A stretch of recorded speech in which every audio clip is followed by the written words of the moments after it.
Welcome in, everybody, to the Morning Juice. We go around the NFL, 32 football teams, talk about them all. It's a week to be thankful, everybody. A week to be thankful. Sometimes you're thankful because you're like my Broncos and you're 9-2.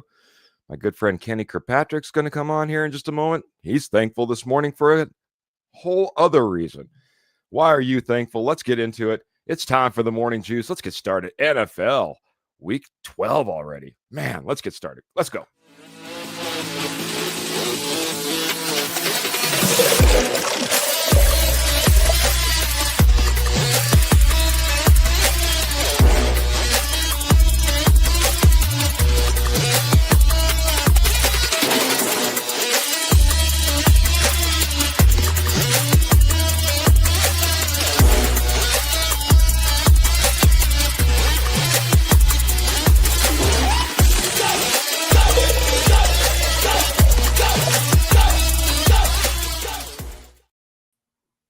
Welcome in, everybody, to the Morning Juice, where we talk about all NFL football teams, man. It's been a while. I feel like I'm a little rusty, kind of on a bye week. Hopefully the Broncos don't come back rusty, but man, what a week to be thankful. And I just wanted to start off, Kenny, by saying I'm thankful for you, my friend. Welcome into the show. Good to see you. Welcome to the Morning Juice, along with all of our members, the juicers that'll be coming in as we get all juiced up ourselves, I guess.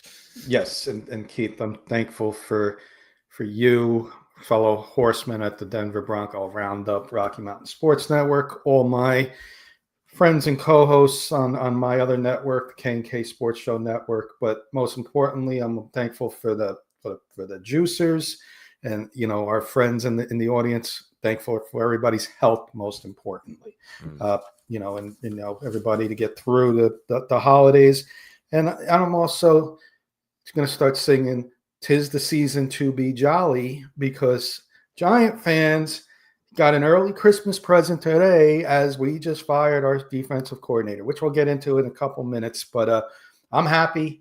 I'm 2-10, and I haven't think I've ever been more happier in my life for a 2-10 team because we just got rid of our last piece. I think that we need to get rid of and move on to the future. So as always, we got a little juice it up, everybody. And for Thanksgiving week, because I am thankful for everybody and want to wish everybody an early Thanksgiving, a little nice crisp apple cider to get it going this morning. So juice it up, man. Everyone. And let's go. Let's have a great show. Kenny, man, you got my mouth watering, man. It's been a long time since I had just a nice old glass of apple juice. Might have to run out and get myself some cider. We're upgrading it because of Thanksgiving week. We got the apple cider. Dang. Well, I'll tell you what. I'll just pretend like I'm staying at the hotel, and I'll hit the lobby and see if I can get some apple juice for free. I'm just kidding. Don't do that, friends. I'm just joking. No, juice sounds good. You know me. And it's caffeinated this time. Lion coffee, man. I'm fantastic Lion coffee. I don't know where Kenny went, but we'll get him back here in just a second. Lion Coffee is our unofficial sponsor, lioncoffee.com. He's back. Lioncoffee.com, getting me all taken care of this morning, all juiced up, caffeinated, and ready to go.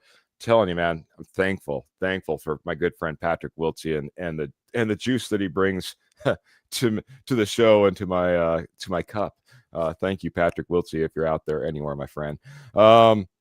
Kenny, what an amazing week of football. I was thinking about this, man. Week 12 is typically like, if you went back far enough in the NFL, this would be the end of the season. That's kind of crazy to think about, but week 12, we're just getting to some people's bye weeks, and we're getting through some amazing games. This week had some great games, man.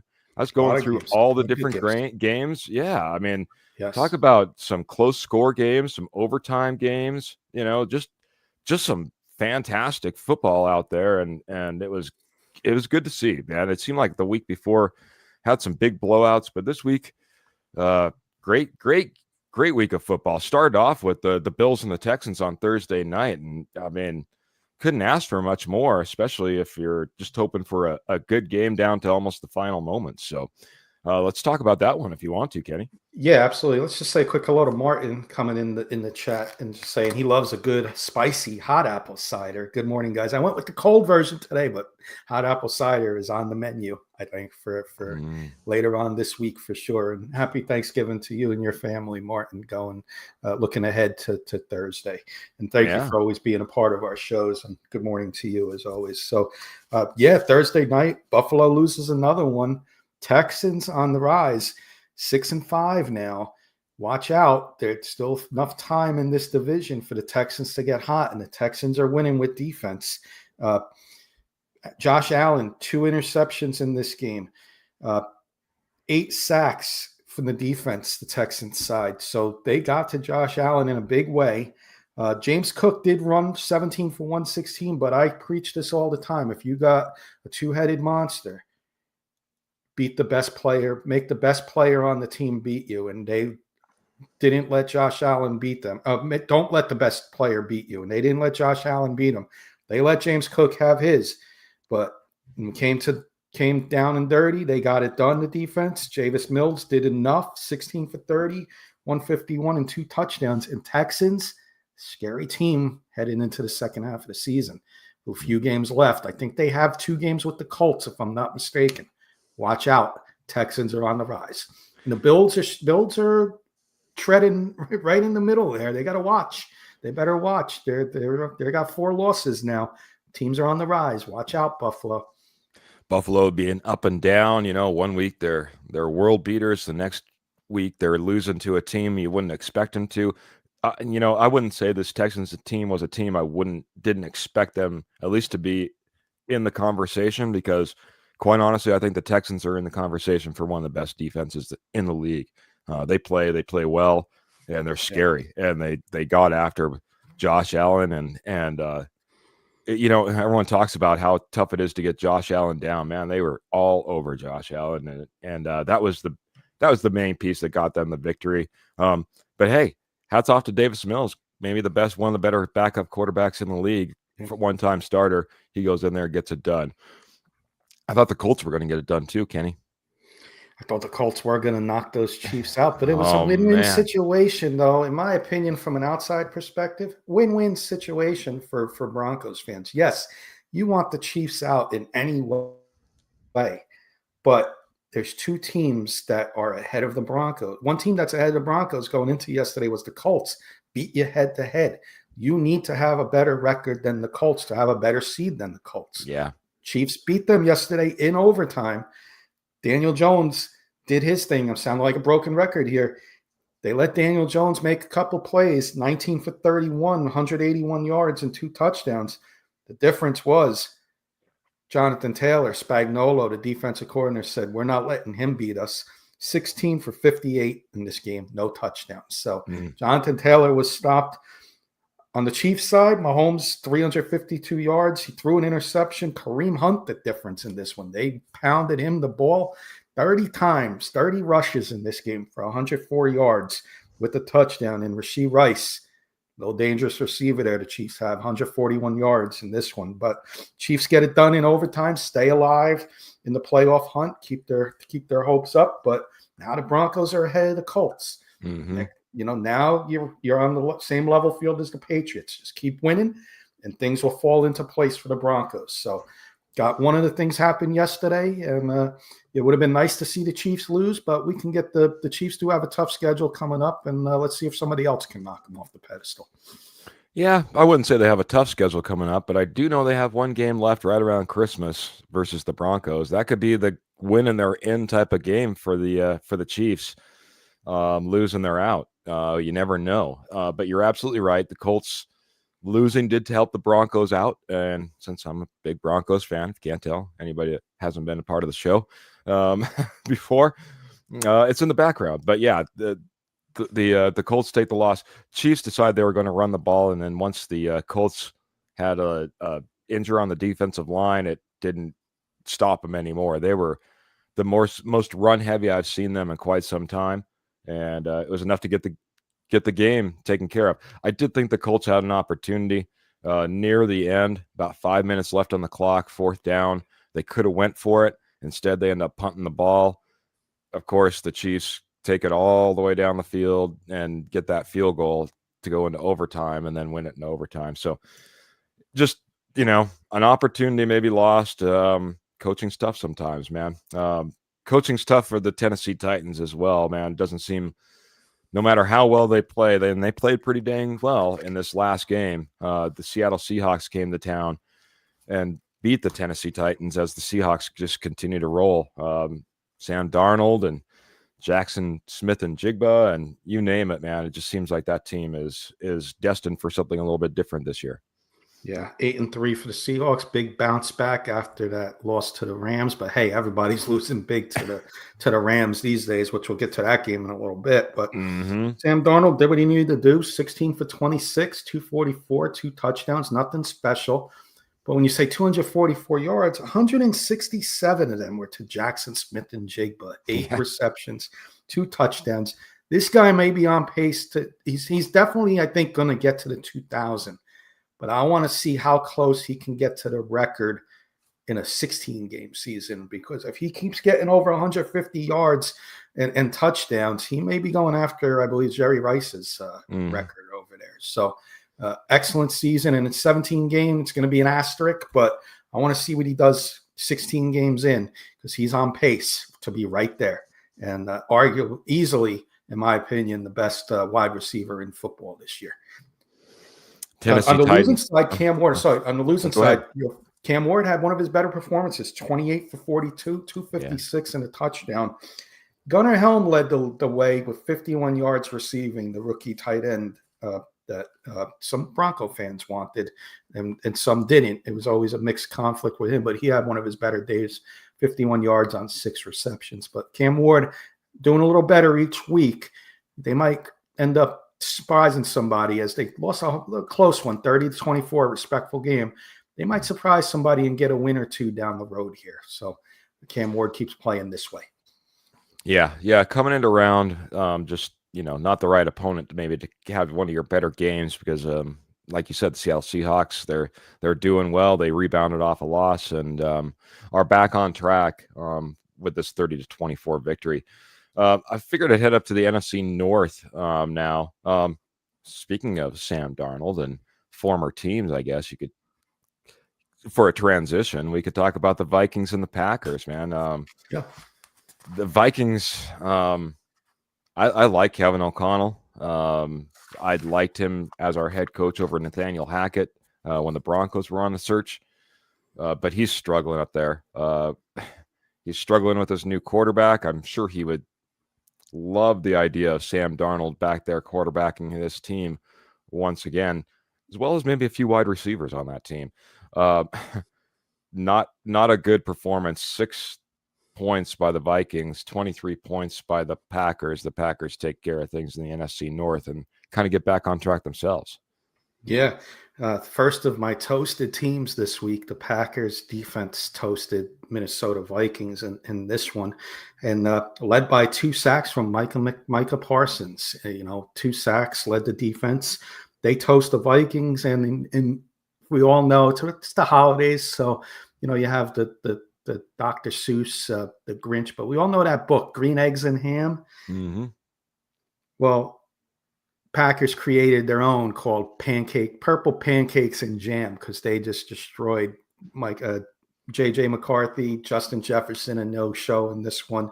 And the Packers, tough place to win in the cold weather in Lambeau, one of the toughest places to win late in the season. And Green Bay takes care of business easy in this one, and right in there in the hunt for the NFC North title. Yeah. A weird NFC North this year. Vikings are down, Packers are in the mix, Bears are in the mix, Detroit's in the mix. It's kind of a different NFC North than I think a lot of us were expecting. But Packers, Vikings, LaFleur gets back on track and gets a win underneath his belt as well. So wanted to say hello to Pearl, our amazing Pearl that is, by the way, if you're looking for any Southwest jewelry, Southwest pottery, estate gold, wholesale prices, you need to check out Morgan Trinkets. Type in Morgan Trinkets Co. over on Etsy, and you'll see exactly what I'm talking about. Pearl sponsors us and does an amazing job. She says, hey, I got up early, coffee with me, and the dogs are fed, man. So, and speaking of thankful, we said a week to be thankful. Thank you, Pearl, and thanks for coming in here, and thanks for supporting us, Pearl. Thank you, Ms. Pearl, and a little cold apple cider here, but thank you for joining us as always. I appreciate everything you do for us over here. And you know me, Pearl. Lion coffee in my cup, and that's the only way I rock, especially early in the mornings like this. Thanks for getting up with us, Pearl. Kenny, I guess we could get up for this game, man, because I mean, I'm sure you were up on the edge of your seat because, well, we're going right to where. Oh, I skipped a game, but we'll go back to that one. I'm not going to stop now. You were in an overtime matchup with that NFC North Detroit Lion team and took them to the brink. You had Jameis Winston out there catching touchdown passes, shrugging off corners, getting his celly. It was looking pretty dang beautiful for the New York Giants until talk about this game, man. 5th game the Giants lost this year in 4th quarter or overtime, and the final result was a loss by having a lead of 10 points or more. Most being the Broncos, 19 points. So 5 games they lost this year with a 10-point lead or more in the 4th quarter. News just broke before we went on the air. We finally fired our defensive coordinator. When you told me we're 2-10 and tell me that, you're not going to have Jackson Dart, you're not going to have Cam Scatterboo, you're not going to have Malik Neighbors, but your offense is going to play well. You're going to have 10-point leads. You're going to have, chance to win in the 4th quarter. And, we're going to have a 10-point lead for you in 5 of these games. I would sign up for a 6 or 7 win season. The offense is not the problem. It's been the defense. Once again, we lose a game in the 4th quarter, up 10 points.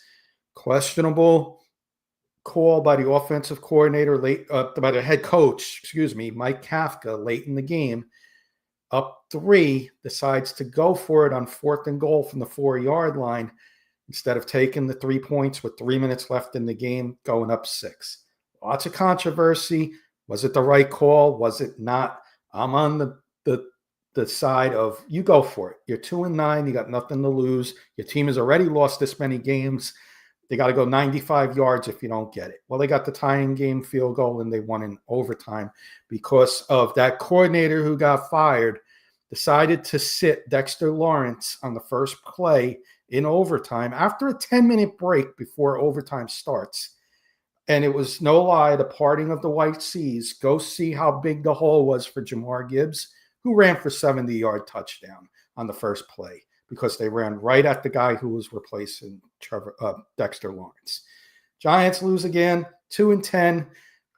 I've never been more excited about a 2-10 team because I finally think the last of the pieces we got rid of that's been the trouble. And we've had a coordinator that's just been stuck in his ways and don't want to get out of it. And this is not the defense these are not the players to run that style of defense. So hopefully somebody takes over rest of the year. Maybe it's an audition. Maybe we just, stay in games, but watch Monday night. I'm telling you, defense is going to be fired up. Got a good chance against the Patriots to make some, Bronco fans very happy. But on the Lions side of the ball, 219 yards for Jamar Gibbs. Talked about him on 15 carries. Jared Goff, 279 yards, 2 touchdowns. And Amon-Ra St. Brown, a 3-headed monster, 9 catches for 149 and a touchdown. Ooh. Got to go, defensive coordinator. They finally did the right thing. We'll move on. We'll get better.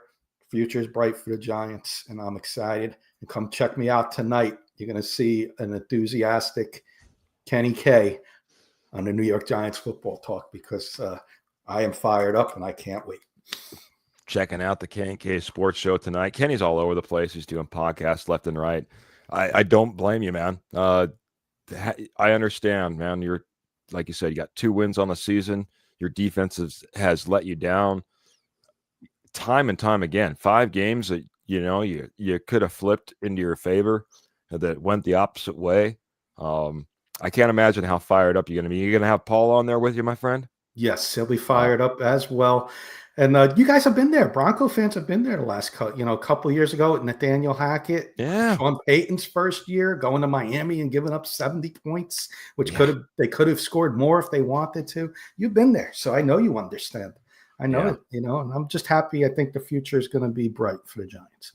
Yeah, yeah. It's a brutal thing, but at the same time, you're going to come out a little bit better for it. I guess got to give a little bit of a little bit of love to your other friend over there on the K&K Sports Network, Carson. His Lions pick up the win at your expense, but can't wait to check out K&K Sports Show tonight, man. Let's New York Giants football talk with Kenny Kirkpatrick and Paul Rosen. Check them out. Ravens checked out the New York Jets, and they took an early flight after they got their victory and went back home to Baltimore. Maybe they just took the drive. I'm not really sure. But New York Jets, back down to the ground level, I guess you could say. They had a little bit of a spark once they got rid of, a bunch of players, and they go out there and they get the win. But the spark is gone. Ravens are back the way we kind of expect them to be in that AFC North Division, and taking care of business 23-10 versus the Jets. Yeah, it's a quick couple hellos in real quick. Yeah. I see Clayton saying smash that like button and share, guys. Clayton, always great to see you. And Karen coming in with a different handle this morning. Poison Lady. Good morning. Stepping in to say hello before heading out to work. I must say, Karen, I like that screen name. I like that handle. Pearl had a different handle too on YouTube. You guys are all switching it up on me. I mean, Pearl Heater TV5Q. All right, I'll go with it. You guys all switching your handles. Good to see you. Love it. Great to see you. Thank you for stopping in before work. I hope you have a great quick day question at work. too. Yeah, I hope you have a great day at work, Karen, and happy Thanksgiving to everybody just coming in and and may have to leave. So happy Thanksgiving, early Thanksgiving to all of you. Thankful for all. Yeah, yes, the Giants are playing for number one, Miss Pearl. The draft pick. It's a good question. Tough schedule. We're 2-10. We're one game behind the Titans, who have one win. A couple teams have two, including the Jets, but the Browns just won, so they're up to 3. This could be anywhere pick for the Giants from number 1 to maybe number 7, and I would like the Giants to have a pick. Not necessarily number 1, Keith and Pearl and everybody, but close to where a team needs a quarterback. And there's a quarterback on that draft board, and you can get multiple first-round picks for that draft pick and move back a little bit in the draft. When you have a quarterback, you don't need that number 1 pick unless you're going to trade it out. So, yeah, I would like the Giants to be right there so we can get multiple picks and continue to build our future. Ain't that the truth? So yeah, the ups and downs of being at the expense of a losing season. Like you said, you could be sitting in a really good position knowing that Jackson Dart is the guy that you're going to move forward with, and then sitting with a top pick. But yeah, are they playing for it? Yeah, they're playing for it, but it feels like they're playing their hearts out in order to try to get on the winning side of things every single week. We're not tanking for anybody, I guess is the best way to put it. Right. So that Ravens-Jets, game. Tyrod Taylor started for Justin Fields in this one. Respectful numbers. 17 for 28, 222 with a touchdown and interception. The difference in this game, don't let the score fool you. That's why this wasn't on Toasted. I got to watch some of this game on TV while I was watching the Giants game on my phone. The Ravens was the local game. Breece Hall fumbled the ball at the 5-yard line going in, and the Jets would have had it would have been right there. It was 13-10 at the time, I believe, and the Jets would have actually taken the lead there to go up 17-13. But a costly fumble hurt the Jets and hurt the Jets' momentum. Lamar Jackson did not have a great game, 13 for 23, 153 yards, so he hasn't had his breakthrough game after the injury. Derrick Henry, 64 yards, 2 touchdowns. The defense came up with a couple. Ravens defense came up with a couple of turnovers. Tyrod Taylor threw an interception late to avoid any comebacks, and the Ravens did enough to win with a couple big turnovers and come away with a win before their short Thanksgiving Day game. Mm. Yeah, you're right. You're right. You got to watch out for those short games, especially when Thanksgiving week comes up. We got Thanksgiving games, we got Black Friday games. We got a full suite of football in front of us this week. And if you're going to be on a short week, taking care of business is really important. You don't want to stack back-to-back losses so quickly, I guess is the best way to put it. The Ravens I think, are going to end up being, a legitimate push in that division, and probably have a stranglehold on it pretty quickly. A great transition, because now we can talk about the Steelers and the Bears. And the Bears are one of those kind of turnaround teams. They're starting to get clicking. Caleb Williams took a little while, but he's starting to look pretty good in this system. And the Steelers are starting to reel. They had an easy schedule up front. They had an older quarterback that was able to take advantage, I think, of his health early in the season, but the season's getting longer. And the Steelers are now starting to back up in the standings a little bit. Bears win 31-28 yesterday. Like I said, good games all the way across the board. This is another one. Yeah, and the age is starting to show, like you said. Aaron Rodgers goes down with an injury. Ravens are now tied with the Bears. The Ravens are now tied with the Steelers, 6-5. 2 games with each other, week 15 and week 17. Talk about the NFL schedule makers thinking that these two teams were going to be at the top this year. They look like geniuses. It's going to be highly rated games to watch. But back to this game, Bears just find ways to win. Nothing, good numbers from Caleb Williams, 19 for 35. The completion ratio wasn't there, but he did throw for 3 touchdowns and 240 yards. Mason Rudolph, 24 for 31 in the loss. A lot of short passes, 171 with a touchdown and interception. Gainwell and Jalen Warren did average numbers, 60-ish yards each. But the Bears are finding ways to win. They're 8-3. They got a Black Friday game coming up against the Eagles, and we're going to get into that later when we pick that game. But they keep doing it, Keith, and doing it in a big way. Yeah. Surprising. I think a lot of people are, especially if we're wrapped up here in the AFC, like a lot of my fans are that hang out with me. We're not really paying attention as much to the NFC. You wouldn't ever think that the Bears are doing as well as they are.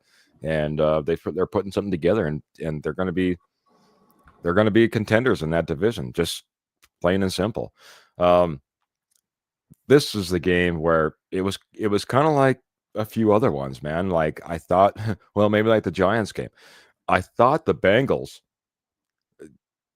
were going to put this more than just a scare into the Patriots. I thought they were going to put a loss in their win-loss column, but the Patriots end up pulling it out and beating the Bengals once again, 26-20. Man, this game went from one side to the other. Back come the Patriots and Drake May and get the victory. It was sad to see for Broncos fans. I'll just put it that way. Oh, got you muted, my friend. Sorry about that. Drake May continues to do what he's doing. And like you said, though, sad for the Broncos fans. But I'm a man of odds. This team is due for a loss. And my Giants are coming in after they just fired their defensive coordinator, which I mentioned a few minutes ago. Offense is playing good. I think Jackson Dart will be back next week. Just saying. Bronco fans may get an early Christmas present next Monday night from the Giants. Now, of course, Broncos got to continue to do their business, but in this game, we got Drake May, 22 for 35, 294, touchdown and an interception. Good numbers, not great. Hunter Henry, 7 for 115 and a touchdown. So the tight ends, again, we saw Coaston Loveland do it against the Bengals a couple weeks ago. Hunter Henry comes in. They're struggling against tight ends. And Hunter Henry leads the way. On the losing side, Joe Flacco, 183 with a touchdown interception. Chase Brown over 100 yards rushing on 19 carries. So Giants next week, curious to see, what we can do against that Patriots defense. Maybe we can get our run game going. Maybe Jackson Dart makes a few plays, and maybe new defensive coordinator. Maybe we dial up some blitzes and get to Drake May, make him make a mistake or two. Love it. Love it. I like you said, it'll be a good matchup next week. I think that, well, whenever, a coach, a coordinator, something like that gets shown the door, a little extra juice, you know what I mean, for that group or that team. Speaking of a little extra juice, aloha, Patrick. He's saying aloha, juicers, and hanging loose with Patrick, getting up early, and I'm getting up early because I have caffeinated Lion Coffee. Thanks to Patrick Wiltsey over there at Lion Coffee, and good to see you, my friend. Thanks for hanging out with us and talking a little bit of football. Just about ready to jump in and talk about an AFC West team, that's been reeling and struggling, and that's music to the ears of maybe a Shedeur Sanders. So 24-10, the Browns take care of business in Las Vegas, and the Raiders just continue to pile up the losses, and my goodness gracious, the Browns take home an easy victory. I guess it's to be expected.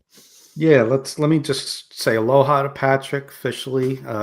Did the coffee a little earlier, Patrick. I'm on a little crisp cold apple cider this morning for the morning juice, and and Michael Ronquillo. Good morning, Keith and Kenny on the morning juice. Go Bo Broncos.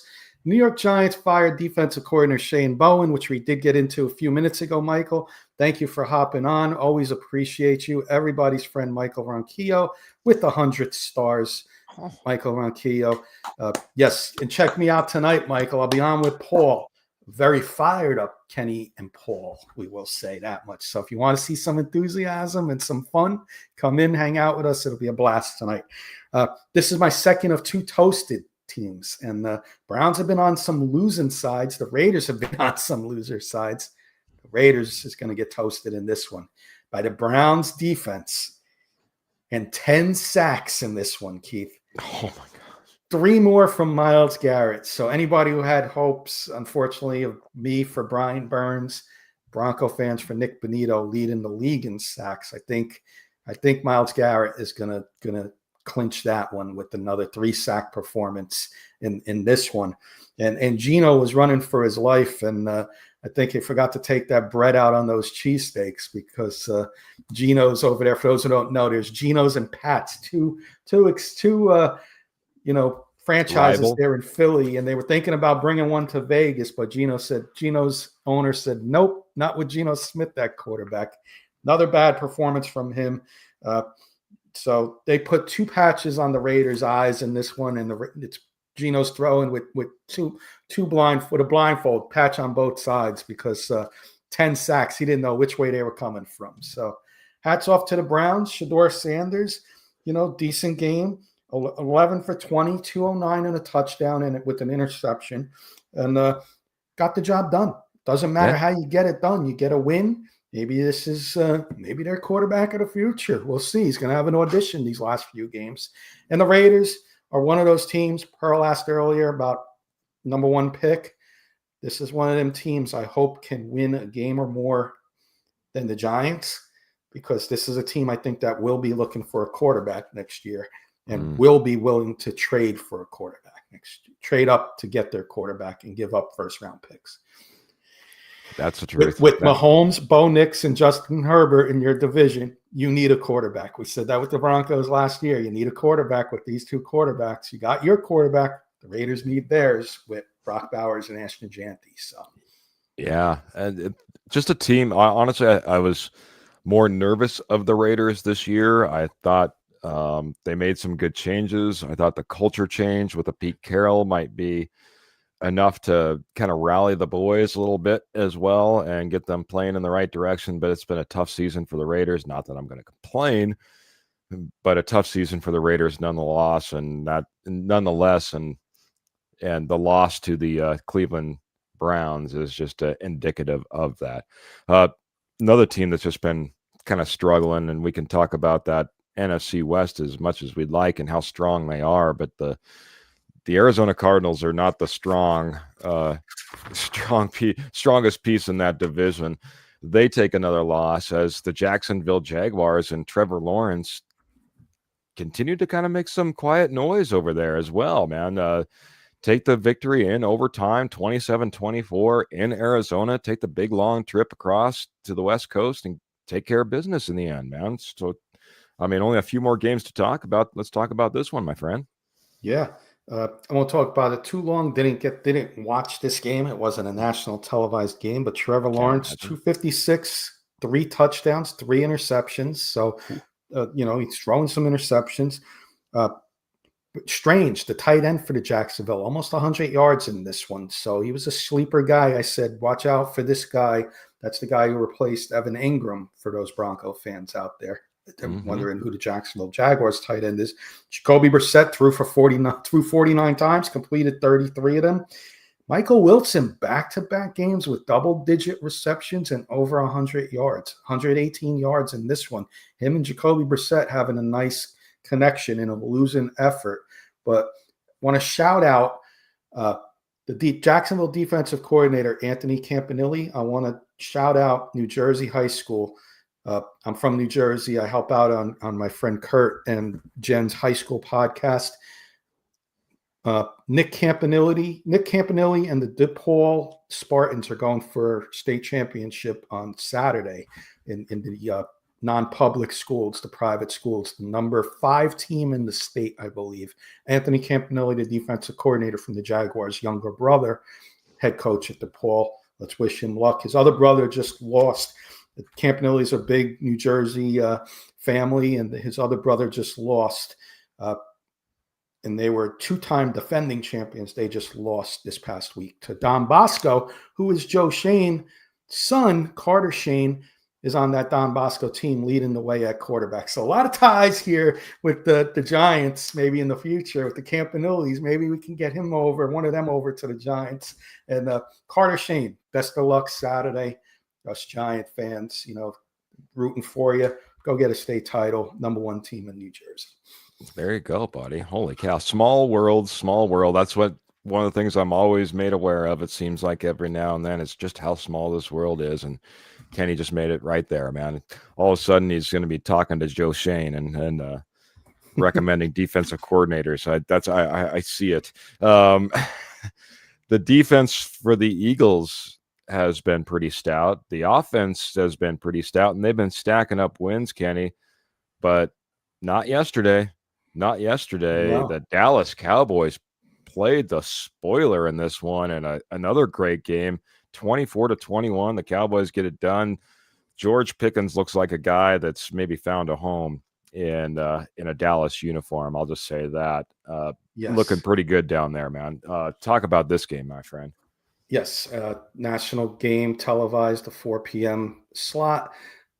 George Pickens, like you said, stepped it up yesterday and stepped it up in a big way. I'm pulling up I forgot to write the stats for this one, so no worries. Bear with me. Trying to find the George Pickens stats, but I don't have the numbers in this one. But I do know CeeDee Lamb had a few drops in this one, so somebody had to step up, and it was George Pickens. They go down early in this game. I got some stats for you. George Pickens, 9 for 146 and a touchdown. Yeah. Dak Prescott went 23 for 36, 2 touchdowns, 1 interception. Javonte Williams, I saw him running the ball pretty effectively too. I'm sure he had a decent game. I'd say probably about 70-ish yards, Keith. Am I right or wrong? 20 for 87, 4.3 average. Okay. And then on the losing side, again, this is the 3rd time I'm saying this. Don't let your best player beat you. Saquon Barkley, I believe, had 20 yards rushing in this game. 10 touches for 22 yards. They let A.J. Brown make a couple plays. Devontae Smith wasn't much of a factor. Matt Eberflus, since the Quinnen Williams trade at the deadline, this Dallas defense has been a lot more respectful. So big acquisition by the Cowboys. They have a second half comeback and pull off the home win against those Eagles and stay alive at 5-5-1. they're not out of the playoffs here. They get a home game on Thanksgiving, the Cowboys, and the Eagles just knocked themselves out of the 1 seed right now. And right now they're the clear number 2 team, but number 1 seed is what you want. And I'd be a little concerned about Saquon Barkley going forward because teams are keying in on him and letting Jalen Hurts and somebody else beat them. Yeah. No, it's true, man. It was a shocker of a game. I think honestly, watching that game, the biggest thing I saw from Javonte Williams was the block he picked up in order to get Dak just 1/2 of a second in order to complete the pass to George Pickens that put him in range to kick the field goal or go ahead. Yeah, kick the field goal to end up winning the game. I mean, that was a huge one. That was a huge one. So, Pearl's like, I admit I only watched that KC game, and then she's switching over to hockey. I got our good friend Ernie Mays coming saying, "Go Broncos country only." Hello, Keith and Kenny. Hello, Mr. Mays. Good to see you, my friend. Yes, and another just a reiteration. We started off the very top of this show, but as more people come in, what a week to be thankful. For me, it's the Broncos being where they're at in their record, and then from both of us to all of you, the juicers right now, just thankful for everyone that comes in and supports our show and is part of the conversation. Appreciate you a ton. Dallas Cowboys play Kansas City Chiefs on Thanksgiving, says Michael Ronquillo. We're going to pick those in a few minutes. Yeah, we're going to pick them games in a few minutes. Got 2 games left is all, Kenny, man. We're just burning through this. We're doing a fantastic job, man. Man, I talk about it from time to time. I always say he's my good friend. I doubt he considers me his good friend, but I consider him a good friend. And it's Mr. Scott Kennedy over there on the Falcons podcast. He is probably over there podcasting as we speak. Maybe he's already wrapped up. I'm not sure, but he had to be happy. Man, the Falcons wins have been few and far between. And it's always kind of nice when you see the Saints on your schedule, unless you're a team that's also struggling. And then maybe there's a little bit of fear that you might put up a loss to the Saints. Not the case. The Falcons take care of business 24-10 versus the Saints. Yeah, and if it wasn't for the Giants' disappointing 2-10 season, in my opinion, this would be the most disappointing team this year, surprising on the bad side, in my opinion. I thought this team was going to be right there in the hunt for the NFC South, but they've been struggling. And I don't know. I'd have to, I'd love to go, watch Scott when he's on. And, maybe an off-season show. Is Michael Penix their franchise quarterback? Kirk Cousins comes in after sitting for about a year before seeing any action because he got benched last year. 16 for 23, 2 touchdowns and an interception. Tyler Shuck, on the other hand, is he their franchise quarterback? He goes 30 for 43 in this one in a losing effort. 243 yards with an interception. So lots of answers on both sides in this game. Didn't watch the game, obviously, but is Penix the franchise quarterback? Is Tyler Shuck the Saints franchise quarterback? That would be 2 questions I would ask Falcons and Saint fans going forward. Yeah. A lot of questions for both those franchises. It is. I mean, it seems like it's short to ask if Penix is already your franchise quarterback. He sat all last year, comes in this year, struggles, gets injured. It probably has a little bit more time to get that answer. But boy, in a league where you don't have a whole lot of time, got to come up with answers quick. Maybe you're right, Kenny. Maybe you're right, and who knows what's happening with the Saints. That's a question. It seems like it's on the yearly that we're always asking about. Last game, Kenny, that we need to talk about. To be honest, and then we'll get maybe the Keith's question before we jump into a few things. I thought this was going to be a good game. This is the Sunday night game. I thought it was going to be a great matchup. I'm a Baker Mayfield fan. The Tampa Bay Buccaneers, they do have the big trip going all the way from Tampa all the way to Los Angeles to take on the Rams. But this wasn't close. It wasn't close early. It wasn't close late. it was kind of probably the ugliest game, and I wouldn't have counted on this being one of the ugliest games. 34-7, the Rams take care of business and keep on stomping through the NFC West. Well, yeah, in this one, Keith, on the West Coast, Sean McVay had his own pirate ship, and he made Todd Bowles first walk off the plank. Next came Baker Mayfield, and everybody else after that, because Baker Mayfield in this one, 9 for 19, 41 yards, touchdown, 2 interceptions, gets benched for good old Mr. Two Gloves, Teddy Bridgewater. Gets an appearance in this one. He goes off the plank too, 8 for 15, 62 yards. Matthew Stafford keeps rolling with an MVP season, and he's having a fountain of youth type of year. 25 for 35, 273, 3 touchdowns in the win. And when you talk about best moves of the offseason, the Rams getting Davante Adams, what a difference maker for the Rams, and Matthew Stafford, and taking some of the pressure off of Puka Nacua over there, not having to be the guy every week. Davante Adams is having a solid season with Matthew Stafford, and this team is going to be very dangerous going forward. Yeah, to watch them, to see them in prime time, like I said, up against a team that I thought was going to maybe put up a little bit of a fight. It just goes to show you what Sean McVay, what Matt Stafford is doing. It's Matt Stafford at 37 years old. I haven't seen a quarterback play like this since Tom Brady at 37, just being dominant and leading the league, like you said, to possibly an MVP performance. Hats off to Matt Stafford. All those sufferable years as a Detroit Lion, he's certainly maybe getting his opportunities now to go get a second Super Bowl. I mean, that's what they're looking for. So, and looking good to maybe go do it.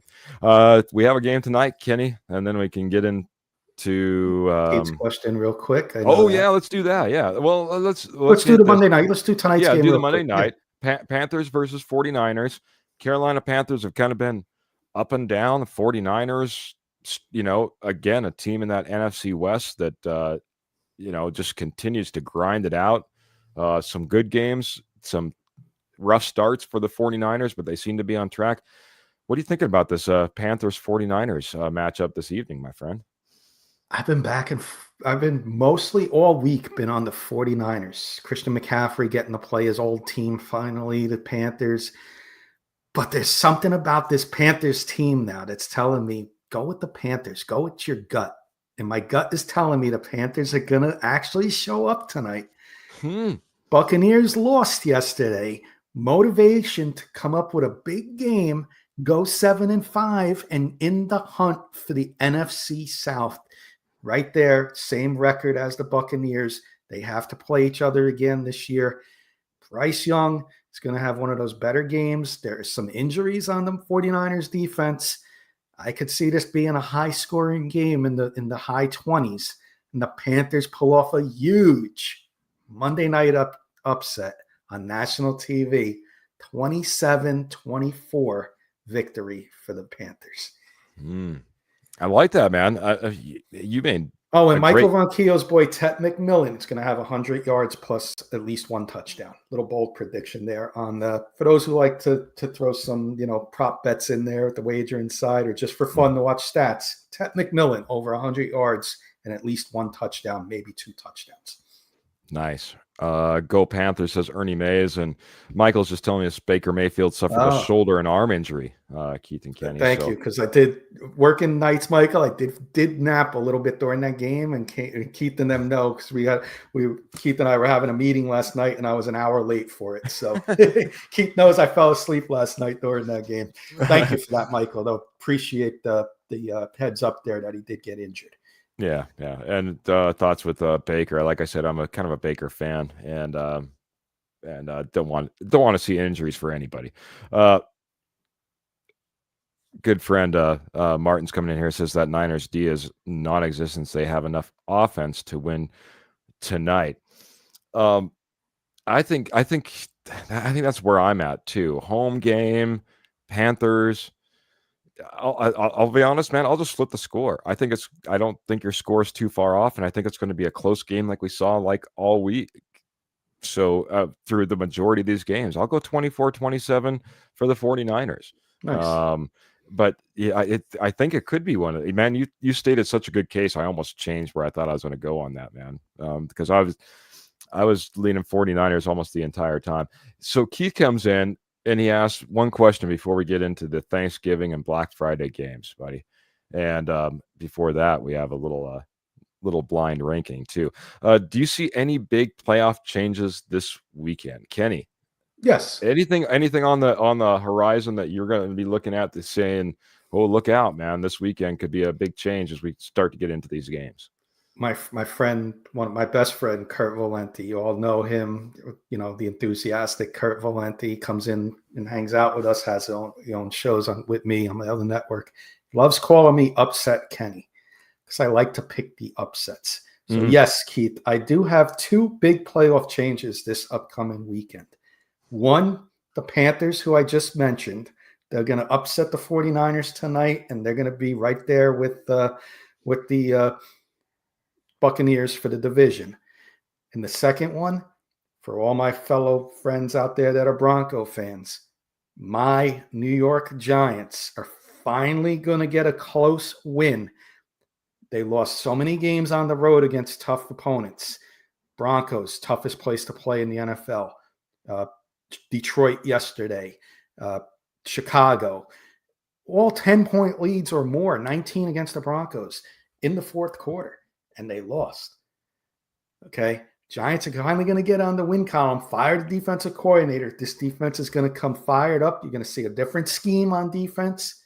Giants are going to pull the upset off. Your Broncos, for Keith and everybody out there that's a Bronco fan, will have the number one seed going forward after next weekend. I love it. Love it. Go get it. Go Giants. I got one for you too, Keith. And this is one I was just kind of looking at. If you look at the Indianapolis Colts, who have been fairly dominant, you'd feel they've been rolling. Well, this upcoming weekend, after taking a loss, they get to play the Houston Texans. Houston Texans are Broncos fans know it. No nonsense defense, man. They will take you to the edge when it comes to that, and that's how the Texans have been winning. The Colts will have their hands full, and the Jacksonville Jaguars are right behind them in that division. Who do they have? The Tennessee Titans on the schedule.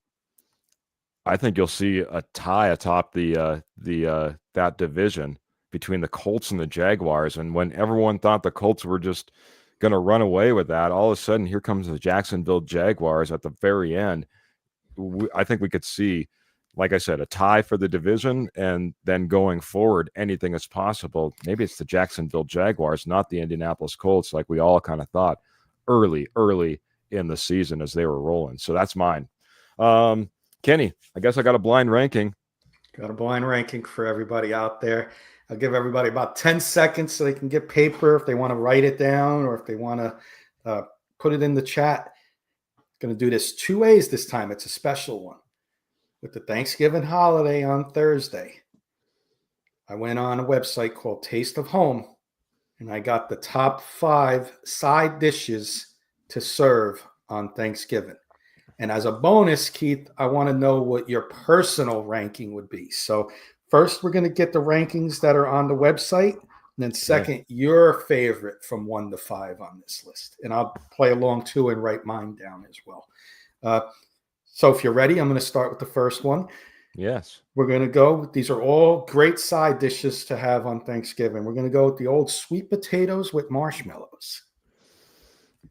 I think it's a thing of our past, and I think it's a thing of maybe some of the older members, but the younger people aren't the yams fans anymore, and they're looking at those yams with marshmallows on top, and they're like, I'm not really sure.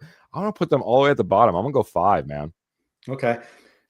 I have them personally as a 3. on my list, but you don't know. I'm going 3 for, but I guess I'm cheating if I'm picking. I don't want to give it away. What It's okay. My personal list is my ranking list. I'm just doing it like that, man. I'm not going to follow what I think America thinks, because I think America should think like me. I'm just kidding. Okay. So you got them at 5. A few years ago, they would have been 5 for me, but I started, my taste buds changed about 10 years ago, and they moved up to me. So number 3 for sweet potato. Nice. Let's stay on the potatoes. Let's go mashed potatoes. Mashed potatoes. Now you're talking, man. That's got to be my 2 spot right there, man. Mashed potatoes. I could probably just eat mashed potatoes for Thanksgiving. Mashed potatoes is number 1 for me. Ooh, love it, buddy. Love it, man. I don't blame you one bit, man. Like I said, it could be my all dayer. This one's going to be, I think, on different sides of the palette here. Cranberry sauce. Whether it's the canned or homemade, doesn't matter. It's just cranberry sauce. You know, we'll say a homemade cranberry sauce, or if you like the jelly cranberry sauce as well. The nice thing about that jelly one is it slides right out of the can, and then it gives you the lines you can cut. So you can have nice slices of cranberry sauce, just like Mama used to make it. And Mama used to make it quite a bit, and I loved it, man. So I'm only holding out because I want my number 1 spot for one particular thing that's going to be on this list. So I'm going number 3 right here, man. I love it. Give me a little bit of sweet in there with all that salty and everything else we have. It's fantastic. Cranberry sauce, yes, please. Told you we're on different sides of the palette here. I'll have it because it's a tradition, but it's number 5. Oh my goodness. Yeah. Ernie saying ham, mashed potatoes, and gravy. All right, so we got 2 left. I'm gonna go. I gotta give it off to Ernie because we're talking sides, and one of his sides is ham. He's like, I like a little ham with my turkey. I'm just kidding you, Ernie. That's hilarious. So we got 2 left. We're gonna go with good old stuffing. You know where this is going, buddy. I've been holding out for this one, man. Number 1, ding, ding, ding, ding, ding. Just don't put any of the walnuts in it or anything like that. You know, don't mess it up by getting any twigs in there or anything like that. I just love stuffing, gravy. I said how I could eat potatoes all day long. Stuffing, man. That's my number 1 right there, my friend. Let's go a little secret ingredient to add. If you not on homemade stuffing, but if you get like the box stuffing, like a good turkey stuffing mix or whatever, you know, you're not lazy, but you don't feel like making a homemade stuffing every time you want stuffing. Golden raisins inside the stuffing takes it to a whole new level. New level. Try golden raisins in stuffing. The little boxes of raisins. Just put a couple little boxes in there, mix it in the stuffing. Takes it to another level. I'm telling you, try it. And the last one, Keith, green bean casserole's on here. There you go. So I feel pretty good about this one, man. I think that ends up in my number 4 spot if I remember right, because I put my I already have my 5 spot filled. I love my ranking, man. I think I did fantastic, Kenny, man. I think you did very well too. Green bean was number 1 though. Wow. Green bean casserole number 1. Taste of Home website. You can go and check these rankings out. I might have to get the Taste of Home recipe, I guess, you know. Yeah. Good old sweet potatoes was number 2. Jeez. Followed by stuffing. Mashed potatoes 4, and I'm shocked at that one because that's at the top of my list with a good gravy or just creamy mashed potatoes or even lumpy. I can go any way on mashed potatoes. We can go rustic as well. Give me a good mashed potato. And cranberry sauce, I had that one nailed at 5. So I give myself like a C. Give us both like a C on these rankings. But I don't know who they surveyed, but we may have to go back and go on a different website and see if we're closer on our rankings with a different group of people that got surveyed in this one. Yeah, no kidding. Like normal people. Who puts potatoes so low? My goodness, Kenny. My goodness. I can't. Maybe it's just because the only thing I can think of is, you know, but then cranberry sauce doesn't make sense. I was like, maybe it's because potatoes you can have any day of the week. You know what I mean? Mashed potatoes is nothing special. You know what I mean? But it's not like you're eating cranberry sauce and stuffing every day of the week either. And they didn't rank all that high either. I guess yams takes it though, man. And green beans casseroles. And so maybe I guess those I'm things not, that are just served on Thanksgiving made it towards yeah, the top. Looks like, yeah. So, real Pearl, quick, go ahead. Yeah. Pearl doesn't like the turkey. She goes roast chicken or a smoked ham, and she's also no on the potatoes. So Wow. she's maybe right on this list. Yuck, she says. Yeah. Real quick, rapid fire, because we want to get to the games that are on this week. White meat or dark meat on the turkey? Oh, white meat all day long, man.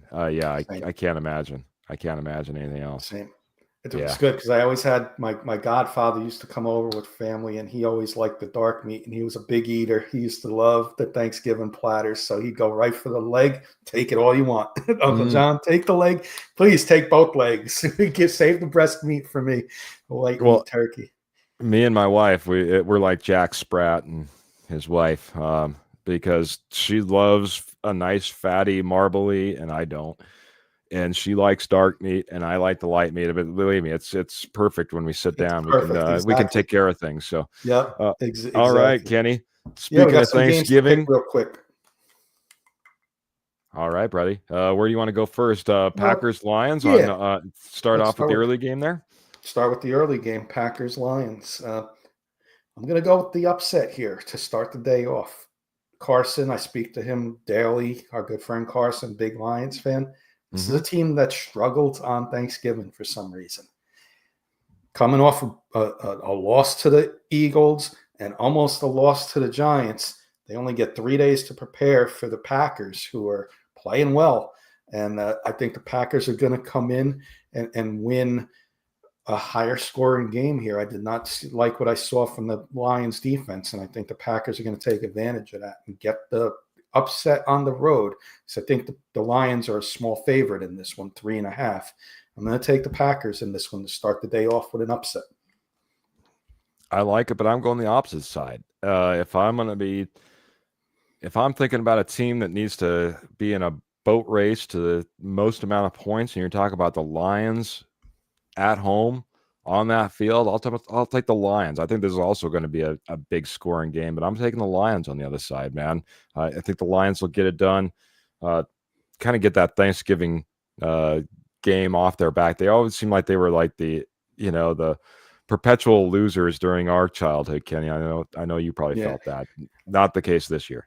And I will say it's fun to see them competitive now, because you always get the Lions against this team. The Lions only have 2 wins. Who wants to watch that game at 12 o'clock? Yeah. Now at least you got a good division game here to start the day off, heading into the 4 o'clock game, which is the Chiefs and Cowboys. Yeah, another meaningful game for a couple of teams here.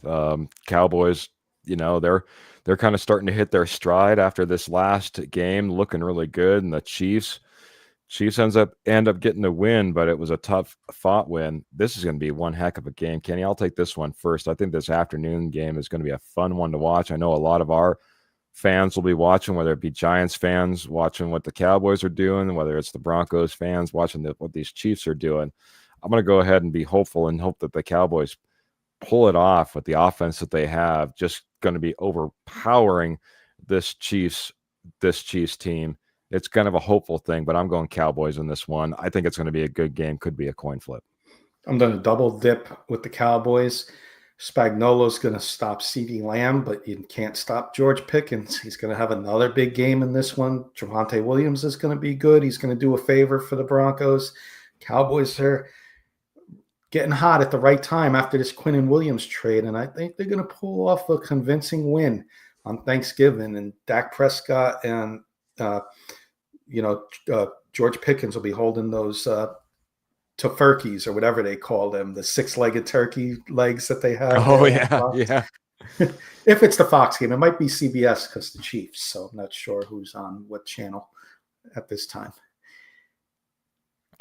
Yeah. I'm going Cowboys. I'm going Cowboys big. I like it, buddy. I like it. I mean, that's the way I'm going. I mean, I'd like to see it. I think everyone would kind of like to see the Chiefs lose, but it's kind of weird to be rooting for the Cowboys. Not a not a whole lot of people rooting for the Cowboys either, but this is one of those games where you root for the Cowboys, I guess. So, Kenny, one more game on Thanksgiving. It's the night game. Maybe not the most spectacular now that the season's kind of played out. Looked good early. Bengals, Ravens. What do you think about this game, man? Yeah, this was one that you had circled. There was going to be a primetime game. Have your dessert and enjoy this game. Well, this might be the clunker, but it is Thanksgiving. It's national TV. Crazy things happen, but it's the Bengals. I mean, Lamar Jackson hasn't had his big game since coming back from injury. This is the game he has a big game. I think the Bengals win this. Ravens are going to win this game handily by double digits. They're now tied for first place. And Keith asked that question. This is another big change maybe coming as the Ravens take over the AFC North going forward. Yeah, it's true. It's tough to get behind this Bengals team. It doesn't matter who's back, who's playing. I know Joe Burrow has been practicing and getting himself ready, maybe for a potential comeback. That's been the rumor. But even if he came back for this game against a Dallas Cowboys defense, it's not all that great. I have a hard time getting myself all psyched up for a Bengals team. I said the Cowboys, but Bengals team versus this Ravens team. I'm sorry, I went all off track. I got all messed up. The Ravens defense is not probably the team to come back up against as far as Joe Burrow is concerned, and so I just can't get excited about the Bengals. I'll take the Ravens in this one as well, my friend. Yeah. This now the Black Friday game all of a sudden looks a little spicy, buddy. A little might want to get your shopping done early so that you don't miss out on this one, man. This could be a good one. 1 p.m., at least my time, game. Bears versus Eagles. This is looking a little bit funner, a little bit more fun with the Eagles losing and the Bears, starting to come in around. What are you thinking here, my friend? Sign me up with Chicago on the road. They are finding ways to win each week, 8-3. Getting it done. Eagles are struggling even before they won. They've been struggling. Their offense has not been good. Their defense has been better.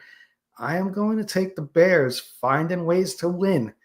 And, the Lions and Packers are waiting for them to lose, but they're not going to get it this week. And I think the Bears will still be in first place after this week and get the big road victory. And the Eagles, now that they're behind the Rams, still have a comfortable lead in the NFC East. So I think it's more meaningful for the Bears. I want to mess everything up. Bears are 8-3. Eagles are 8-3. Kenny, they're tied for the, as far as their win-loss record is concerned. And that's why we're going to get a tie in this game. Why not do something a little bit different?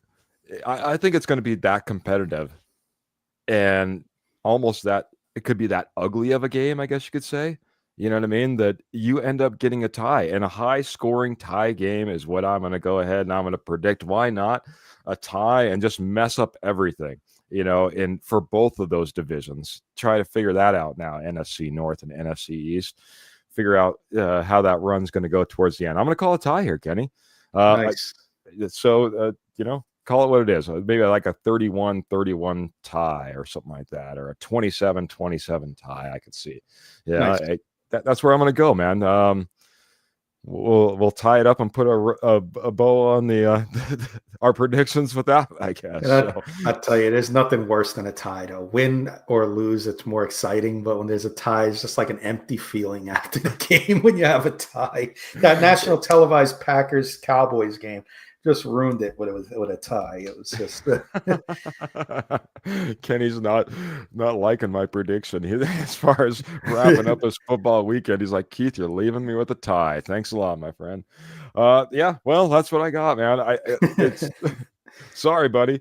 Be thankful. yeah, it's fun. Kenny, I'm thankful, man. This has been another fantastic episode, man. We went through all 32 teams and what's going on as far as their schedules and what's coming up around the bend on this Thanksgiving Day, Thanksgiving week, and just thankful for everyone that supported us. And we got, I guess, anybody that's hung out, I guess we got a little bit of news too that we should talk about too, man. Yeah, a little schedule change, Keith. You want to take it, or you want me to? Yeah, you can talk about it a little bit, man.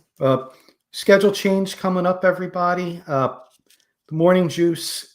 I work nights, my off job, the hospital. I can, usually don't have a problem doing morning shows, but mornings are hard for a lot of people and out in the posse, or which we call our Denver Bronco Roundup fans, our juicers. It's hard to get here in mornings sometimes, and we're going to move the morning juice, and we're going to change the name to the juice to Tuesday evenings, 8 p.m. Mountain Time, and switch it to an evening football talk show. The format's going to be the same. We're just changing the time. And Keith is going to be more focused on Denver Bronco Roundup going forward. And with the big playoff push coming, put in a big effort for you all for the Denver Bronco Roundup, which is going to be on Wednesday and Saturday evenings going forward. But I'll be on with Trevor Salzman. A lot of you know Trevor. He's on Denver Bronco Roundup. And we're going to be doing the same kind of format, but we're going to move it to Tuesdays, 7:30 p.m. Mountain Time on Tuesday evenings going forward, starting next week. Nothing changed. Just keep more time to focus on Denver Bronco Roundup. You guys are rightfully in first place, and we want to move that direction going forward, having you all for a great Denver Bronco Roundup show going forward. But Keith, this has been a great ride with you. It's not the end of seeing Keith on Morning Juice or the Juice. Keith will be making special guest appearances. You'll see me on Denver Bronco Roundup here and there as well. Nothing's changed there. But Keith, it's been an absolute pleasure getting started with the Morning Juice with you. And I know we're going to take this show to the next level, and it's because of you and all the juicers out there that hang out with us each and every week. Can't wait to take this next step forward, and I can't wait to see what you all are going to be bringing to Denver Bronco Roundup during this playoff push. Yeah, it's going to be fun, Kenny. It's like you said, schedules are a little bit tough. We've been trying to mix it up and bring a lot of different shows and a lot of different content to everybody here on Rocky Mountain Sports Network and Denver Bronco Roundup. But the mornings have been a little bit difficult, and I think we'll see a few more fans. So again, just the morning juice will become the juice. It'll be on Tuesday, 7:30 p.m. Mountain Standard Time. Our Wednesday show is going to stick right on Wednesday with the Denver Bronco Roundup. Me and Jody will be on that show, and then turn around on Saturday.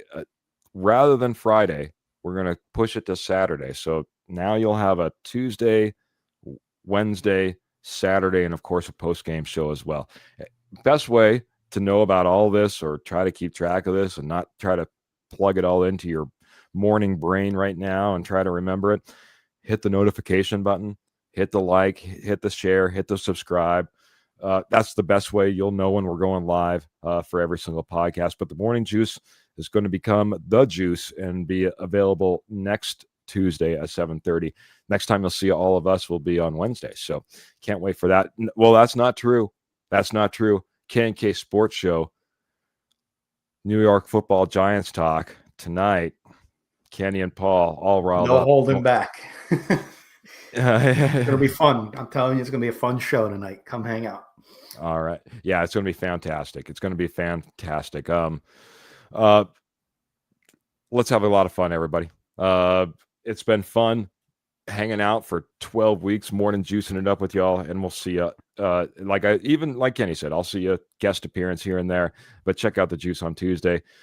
Kenny, I hope you have a fantastic Thanksgiving. If we don't see any of the juicers between now and then, please have a wonderful Thanksgiving, safe, happy holidays. Take care of yourself.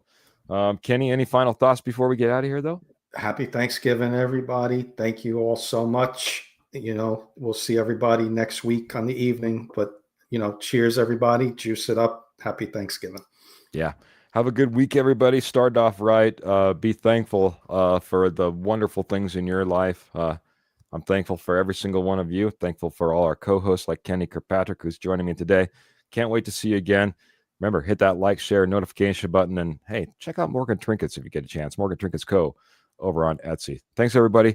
Hope you have a great day, and we are out.